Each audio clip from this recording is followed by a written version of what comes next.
What's up guys, this is Professor Pew Pew, and in today's video we're going to talk about how to survive in the mist. So this is more of a new player's guide, so if you're a veteran player, you probably won't learn anything new today, but if you have any tips of your own, or if there's something I missed, or if you know something I don't, make sure you share it in the comments so we can all learn together. So we're going to talk about this in three parts. First, the design of the mist. Second, the kind of mentality that helps you survive. And last, the kind of build that helps you survive. So let's first talk about the design of the mist. When I first started playing Albion, there weren't any kind of solo content in the game. There weren't even any green solo dungeons or corrupted dungeons, or of course not the mists, right? So back then all the solo players were just doing all of their soloing out there in the open world, and of course as a result a lot of people thought it was impossible, so they quit. A lot of solo players just left the game. So SBI decided to say, hey, let's add some solo contents to the game so we can keep these solo players.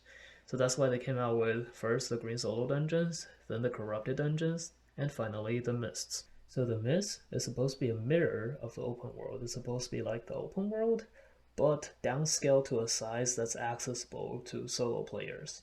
And everything that you do in the open world, you can also do in the mist. So looking for gathering nodes, looking for mobs to fame farm, looking for dungeons, and of course looking for other players to kill.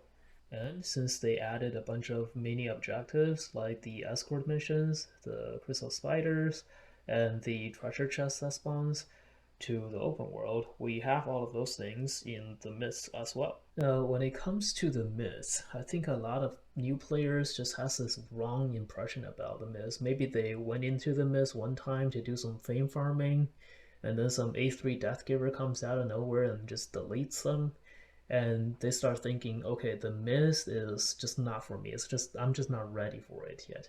Or I've even heard other content creators say that the Mist is supposed to be end game content, and I completely disagree with that.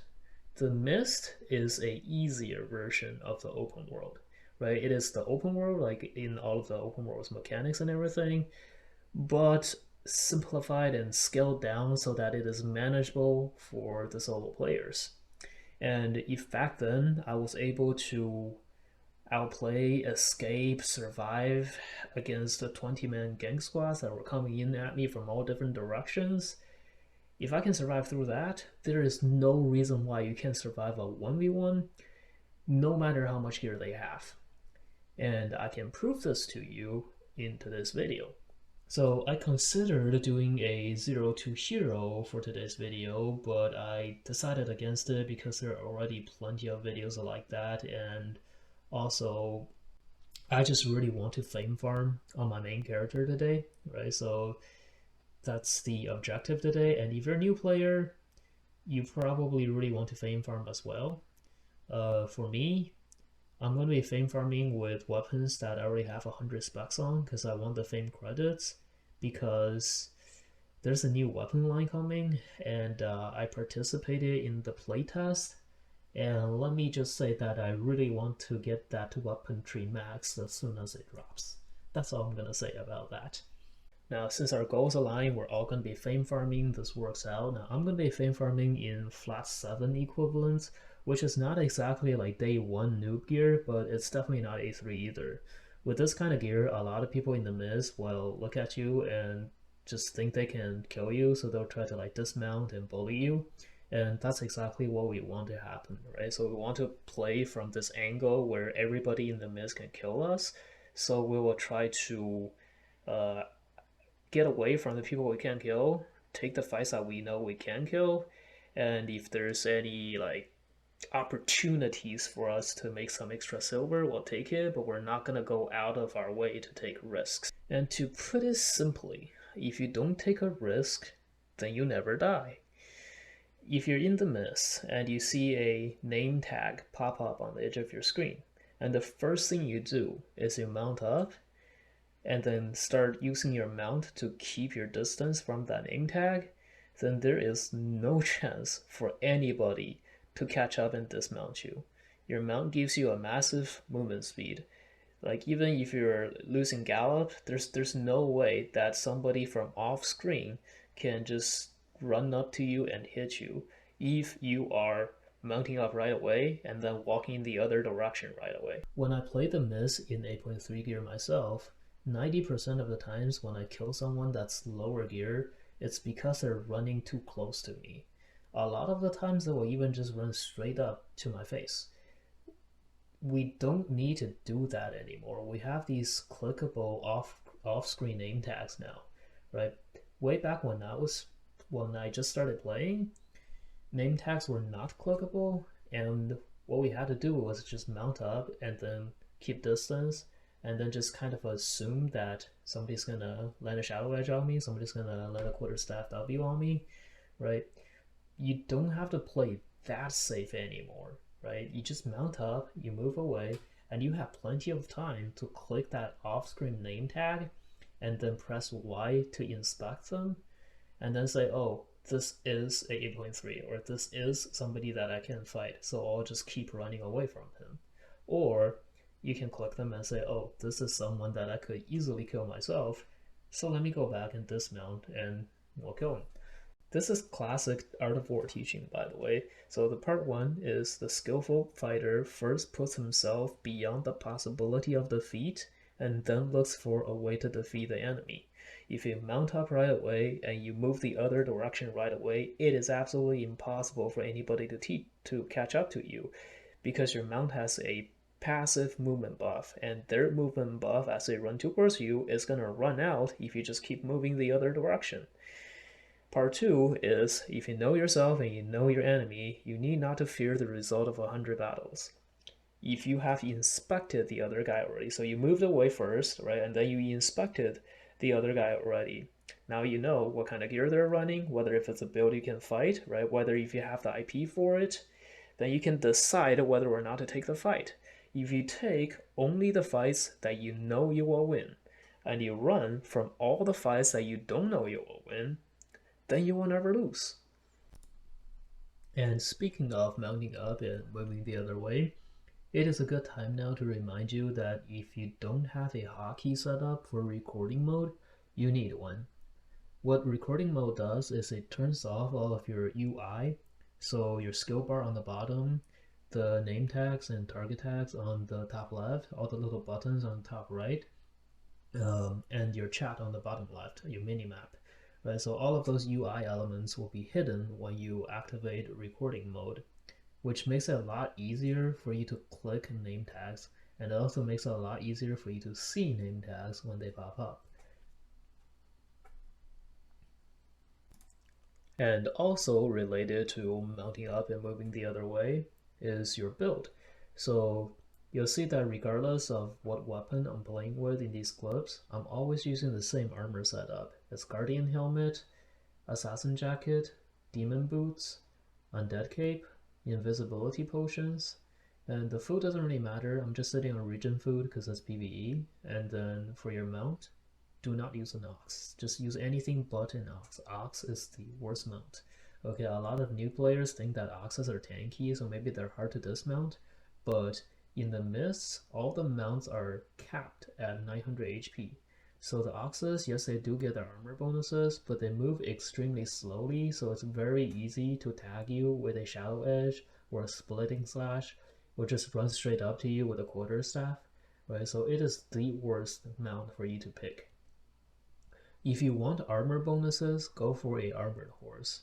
That will make you hard to dismount if you get tagged, but it'll also make you harder to tag because you're faster. The armor horse don't give you any carry weight though, so personally, if I want the carry weight, which I do, I always go with a stag. Stag just gives me carry weight, and also the stack has a really quick re-gallop time, so after you take damage, 2 seconds, you'll start galloping again. So basically it means you move faster, and it's easier for you to avoid getting hit in the first place with a stag. So this build is really about keeping you safe while you're fame farming. It's not really the best PvP build, but you can pull off some moves with it. And if we see an opportunity to use it, we'll use it for PvP. But mostly, It's just to keep you safe while you're farming. So the way it works, first, the Guardian Helmet. Guardian Helmet gives you a shield and removes damage over time effects from you. So if you're fame farming and somebody shows up and you need to mount up and get away, if you take any kind of damage while you're in that mounting action, your mounting action will be interrupted, right?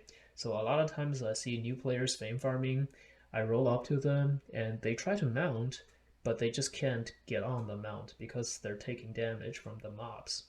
Guardian Helmet prevents that. Guardian Helmet gives you a shield, and if you're shielded, while you're taking damage, like you'll see little zeros pop up on your head. So technically, you're not actually taking damage, which means things that are interruptible by damage will not be interrupted if you have a Guardian Helmet shield on you. The Assassin Jacket, when you go into stealth, will cause mobs to drop aggro from you. And you can do this if you're in a hurry to drop mob aggro, like if you need to regen some health or something. But for the most part, you want to save the Assassin Jacket for juking the enemy player, right? So let's say if you failed to mount up and they actually get into combat with you, you need to be able to safely get to a low-ish HP to use your demon boots, right? Or you need to safely stack up your wanderlust. That's what the assassin jacket is for. So we're gonna use demon boots example more because I'm using demon boots, right? But demon boots only works well when you're low HP. It doesn't give you a whole lot of movement if you're high HP. Demon boots are most powerful when you have 2 bars of health left. Okay, so 40% HP left because it gives you 2 stacks by default, max stacks at 5, and 1 stack per 20% HP missing. So if you're missing 60% HP, that's 3 bars, you'll be at full strength for demon boots. So you want to be able to get to that point safely. And you can do that, like if somebody attacks you to combat, you can let them get you low, and then when you get low, you go into stealth, and you use your stealth to juke them, to open distance between you and them, right? And then at the very edge of that stealth tether circle is where you sit around and then you dash away from them, right? So basically, they'll be wiggling around trying to figure out which direction you went, and while they're walking away from you, you dash in the other direction, and then you pop demon boots. You want to use it this way because if you pop demon boots right beneath their faces, if they have any kind of purge on you, a Fin Cow, a Helmet of Valor, a Cripple on the Spirit W, then you're done. You get your demon boots purged, you're basically dead. The invis pod is used for the same thing, but the invis pod doesn't have a tether range, right? So with Assassin Jacket, you have to stay within a 10-meter circle of where you first used it. The invis pod, you can just go wherever you want. However, the downside of invis pod is if you take any damage while you're in invis pod, you will lose the invis. So if you have a dot on you, you don't want to drink the invis pod right there. And this is something that the Guardian Helmet can also help you with. The Guardian Helmet prevents damage and it also pulls dots off of you. So if you're going to drink that invis pot and your helmet is still up, pop the helmet first and then drink the pot. Lastly, there's Undead Cape. That's the last resort safety net. Now, if you're relying on Undead Cape to save your life, the only way to do it reliably is jumping into mobs while you're low health. Every single meta build has some sort of way to kill you through Undead Cape. Because Undead Cape gets used so often, everybody builds a anti-Undead Cape mechanic into their build. Whether it's a execute, like a big damage carving E, or like a bloodletter E, right? Or it could be a purge, or like a Helmet of Valor or something, or like a Daybreaker E or One Hand Arcane E, something like that. Or it could be a specific anti-stealth, like Stalker Hood or Guardian Armor.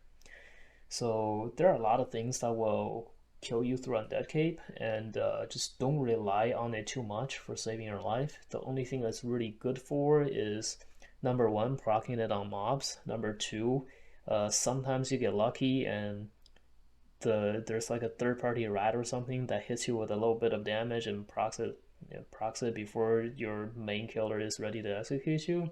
And then third is you just get lucky. You just get lucky that they don't have their execute up and you pop your cape or something. Right, so don't rely on Undead Cape as your primary escape. It's really like the last ditch safety net. A lot of people don't even buy an Undead Cape, like a lot of low tier rats, like Bloodletter rats and stuff. They just skip the Undead Cape because it does cost a lot of silver. But I think I can, I think I know my limits with Undead Cape enough that I can make it worth, so I bought one. Now let's talk about not dying in the mist.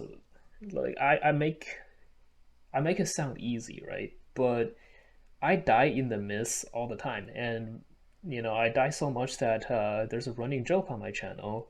I wear a shirt and tie when I stream because I'm a professional feeder. That's how much I feed. But jokes aside, I die in the mist because I take risks in the mist. I said earlier that if you don't take a risk, you don't die. But think about it, isn't that just boring? Like, if I look at another player who's pretty juicy, and I know from past experience that this matchup is going to be a 50-50 matchup, if we play with a play to win mentality or play to stay alive mentality, then we will say, okay, 50-50, let's not take it because there's 50% chance I die, right? But the way I play is, okay, if it's 50-50, maybe I can outplay him, maybe I can YOLO it, and I want his loot, right? So we go for it, and then we sometimes just end up dying. I try not to take like 30-70 chances, but 50-50 I usually go for it, and sometimes that just doesn't turn out well for me, right? And another thing is it's kind of my channel's brand now that I always experiment with weird builds. If you watch my past videos, you probably know this. But the reality is, like in Albion, if you want to find a build that works, you probably have to int 99 sets that don't work, and then on the 100 sets, like something pops and you say, oh wait, this is how to do it, right? So yeah, that's why you just have to die a lot sometimes in Albion, or that's why I have to die a lot sometimes in Albion. But if for me, it's okay because I have the silver to back it up. I've been playing this game for a while. I have the silver to back it up. And when I don't have the silver to back it up, I'm a streamer. I can just beg my stream for money and they give me money. But if you're a new player and you're not a streamer and you don't have sugar daddies, then maybe sometimes it's better to just play to be safe, right?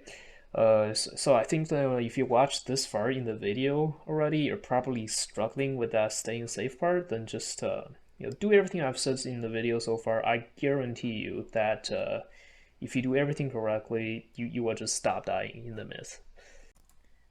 Now, speaking of sugar daddies giving me money, one of my OG viewers is quitting the game, or actually he has quit the game for several years now, but I managed to convince him to log in one last time so he can give me all of his stuff before uninstalling again. And he did that. He gave me over 500 mils worth of silver and stuff. So the condition for this donation is that I raffle off half of it, which means over the course of the next couple weeks, we're gonna be raffling off a little chunk of this massive donation every day until we are done with I think it was 217 mils worth of loot. Okay, so we'll probably do something like 10 mil a day or something like that. Okay, so if you want to join these raffles, it's twitch.tv/ProfessorPewPew. Professor is spelled with a 0 in there. I'll just put a link in the descriptions below. So catch me on Twitch and join the raffle. Alright, so I'm gonna get into a few situations here that will usually kill a noob player, and I'm just gonna show you how to get out. And yes, I'm getting into these situations on purpose, just so I can poke the bear and show you how to get out of there. Ooh, that just rhymed. So this right here is a double-bladed staff. Is running the Pharaoh version. I'm on a one-hand spear. And in order for a double blade staff to execute you in stealth in your Undead Cape, unless they have a stalker hood, it's not that common anymore, but sometimes they have a stalker hood. Just make sure you check the gear. But this one's running the Pharaoh one, so he has a Purity Cow. And the only way he can finish me in Undead Cape is if he hits me with a stun run, and then a fire ring, and then a Q or a laser hat, or both. So that's never gonna happen if I can just prevent his stun run from hitting me when I get low, right? So I'm gonna cripple his stun run with a Spirit Cripple, and yeah, you can do that with Spirit, by the way. But you could do this in other ways as well. Let's say if you have a Frost, you can just snare him when he hits a stun run, right? So he can't catch up to you, right? And then when Undead Cape pops, we're gonna pop Demon Booster Run, and then right before Undead Cape ends, you pop Invis Pot. Right before Invis Pot ends, you pop Assassin Jacket. It's a super long stealth chain, no way for him to follow, and we're out of there. Next up, we have One Hand Curse player. So with this one, it's actually really easy. He's really juiced, but curses only have one mobility skill, and it's on their boots. Right? So basically, if you can cripple their boots, they can't kill you. Like, they just watch you walk away and they die inside. Save your Guardian Helmet to cleanse the stacks right before the E pops. So the E is going to pop in 5 seconds after he applies it. You want to Guardian Helmet right before it pops, so there's no chance for him to reapply the stacks. Okay, and for cripple, you can see when I walk up to him to cripple, he backs off a little bit because he doesn't want me to cripple him, right? So what I do is pop stealth, and then go in to cripple. As long as you hit the cripple, he can't kill you. Period. And then it's super unlucky that we get into the second situation here with the other curse. Like, how the hell am I supposed to know that he was recently in combat? Like, he was full health, no missing mana or anything. But then I get off my horse and he's... Okay, I got a 15-second timer. But you know what? It doesn't matter. It's a curse. As long as it doesn't kill me within the first 15 seconds with just his Qs, then I can just Guardian Helmet, run away, and I'll be alright. Now, of course, this is with tier 7 gear. If you're 4-1 gear and something this unlucky happens to you, well, it's only a set of 4-1 gear, you can afford another one. And also remember what I said about if you don't take a risk, then you don't die. Well, that second time, that was the closest I came to dying so far, and it only happened because I went looking for it proactively. If you were looking at him and thinking, oh, it's a flat 8, do I go for this? I don't know, man. He has a lot of IP. If that's the thinking, never would have happened in the first place.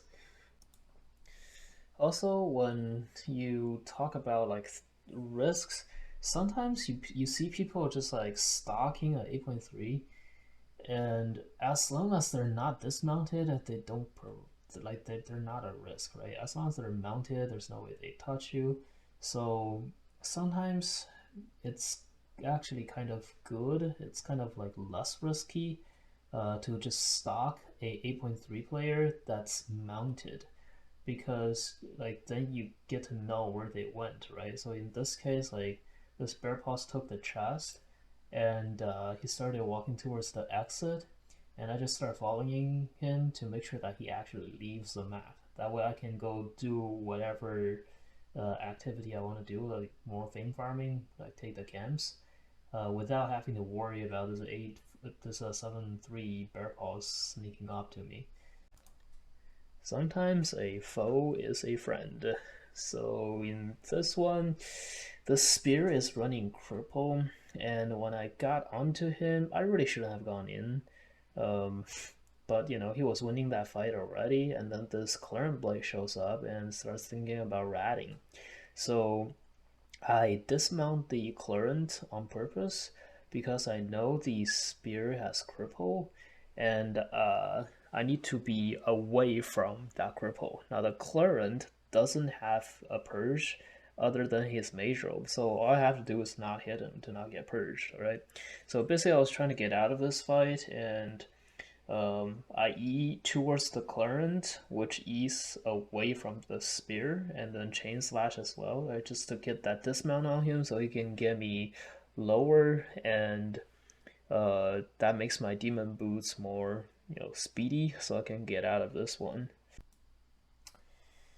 So this one, okay, I didn't mean to get dismounted, but I got dismounted and I was still on throwing stars. Throwing stars, in my opinion, is the better PvE skill to use because it gives you a pretty good damage, but it doesn't sacrifice too much mobility. And Shadow Edge is still better for escaping, it's just more reliable, but throwing stars into a group of mobs, like 3 targets, gives you a lot of movement speed, like 75%. It's 25% per target for 3 targets. So you're gonna see me lose the stealth from my invis pod, but then I use my chest piece to line up the throwing star to get that 75% movement speed, and then I just zoom in and out of there. I kind of lost track of where to go for a second, and that's why I didn't pop boost right away as well, because I knew he had a purge, right? So I needed to make sure that only one of my 2 mobility skills left gets purged. If he's gonna purge my throwing stars, I just take a little more damage, get full stack boost, and get out. And if he doesn't purge my throwing stars, which he didn't, then I can just get out of his range first with a movement speed, and then pop boost and get out.